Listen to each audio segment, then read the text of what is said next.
Hello, we're going to talk about preparing for cold calls. Because preparation for cold calling, I think, is really misunderstood, and therefore it's challenged a lot by salespeople who seem to think it's a waste of time. And I guess that's fair enough, because there are different types of cold callers out there.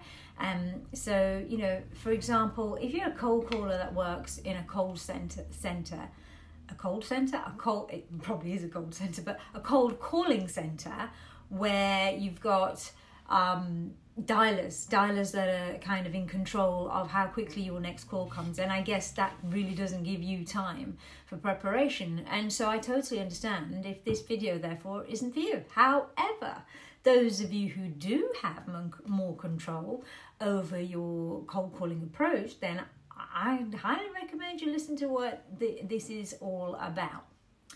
Now, preparation comes in levels, and the top level is what I call the generic layer, and that's all about you and what you're selling.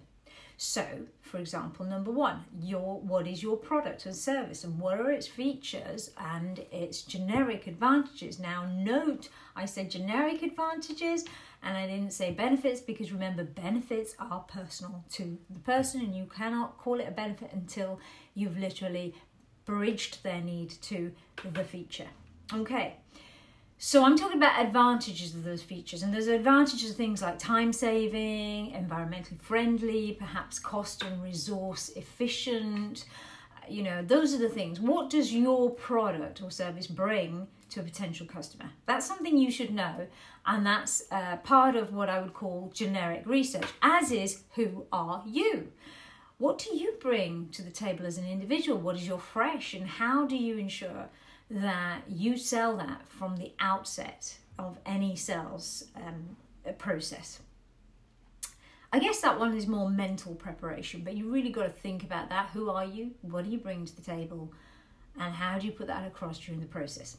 Okay, the third one would be what current generic market influencers will help you to make your conversations more fresh. For example, the current fuel costs, the impact of Russia's war against Ukraine, how that's affecting everybody's lifestyles through things like cost of power, fuel, etc., etc. You know, these things are important. These are these external influences. You know, not only could they be positive, they could also be quite prohibitive in terms of selling. So you've got to know that this is generic research that you should be on top of. How does the current climate affect your sales? Number four, what is your list of qualifiers? What do you actually need to know to understand whether a prospect is of high value to you, and whether they're of high value to you right now? And therefore which aren't so much high value to you right now, and maybe they are at a later date, but how do you differentiate? These are what you call qualifying questions that will help to separate the hot list from what you could call the not so hot list, and possibly the chilled list. Okay, so this layer of research isn't research that needs to be done before every single call, but really just as a generic research every now and then, before you even sit down and make cold calls in general, if you like. You know, you have to revisit them as well.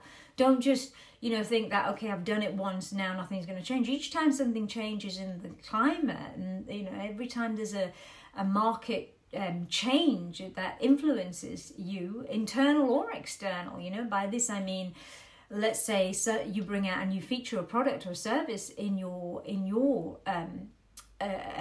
organization as part of your offering, then obviously you're going to have to sit down and go through it again. Generally you'll be given some training about that, but this is research. All this training and understanding your product and what you've got and what new features it's got, this is all part of research. Another change in the market on a more wider sort of global basis would be countries opening up to foreign visitors. Now this could impact tourist industry and anybody else who's sort of connected to that, which is quite a large ripple effect, in a really good way, because maybe the spend would start to increase. So this will help you to decide your target market and know, you know, who or which sector you want to go for at any particular time. So quick recap, generic research done every now and then based on you, your product, your service, and anything that could bring change to that, external or internal. That means you have to sit down, revisit, and think about who you're going to target, how you're going to target them, and what your overall approach is going to be. So that's the generic level of research. The next level of research should actually be done before each call, in my opinion. It's only my opinion, but that's my opinion. And you know what it is here that really, if you don't know what you're doing and what you're looking for specifically, then you can end up wasting a lot of time, or equally you can get stuck into it as a comfort zone. For example, LinkedIn, email, you know, people do just end up sending loads and loads of e-shots or LinkedIn direct messages, which are more marketing rather than actually, you know, actively selling. So if you do that and you never pick up the phone, then you're stuck in that research phase and you are wasting a lot of time. Think about it. Online research is valuable to reach out to your people, but you need to know some things first. And these are the things you need to know. First of all, who do you need to be reaching out to? What does your prospect do? And what is their current focus? What are they shouting about? Look for things in common, direct or indirect links between you and them. Also, make sure that you check their use of language and try to use the same. For example, they may employ account managers or reps. Are they serving customers or clients? Do they provide excellent customer service or customer excellence? Small alterations to terminology will really help you to build a rapport. So what do you do with all of that research? Well, you carry it out to the most important level of research. And that's the level of research that you do on the phone. You only have, remember, half the picture when you do your desk research. So you really need to verify everything that you think you know by turning that knowledge into questions for your prospect. Remember, when you look at them online, you're only seeing what they want you to see. And that stuff will all be positives. Things they have achieved or want to shout out about, you know, things they want to be known for doing.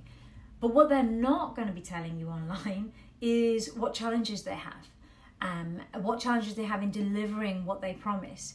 And that is what you need to know so that you can then provide them with a solution to those challenges. You see, if there's no problem, then there's no need for you. So use the information to identify potential challenges. And be careful who you ask which question to also. You see, it's very easy to start asking the wrong question too early. Timing is everything on cold calling. And perhaps in my next video, I'll talk to you a little bit more about that one. However, for now, I hope that this has given you just enough to help you to know how well you are preparing and how efficiently you are preparing for cold calling success. See you soon. I hope you do keep watching. Please don't switch off. I know it takes me a little while to put a video out, but I get busy, thankfully, with work and my other business, and I'm always thinking about you. So do share, do bring other people into these videos. I am here to help you, and if you need any individual help, give me a shout. I'm happy to talk to you. I love sales, and I really want salespeople to succeed. Take care.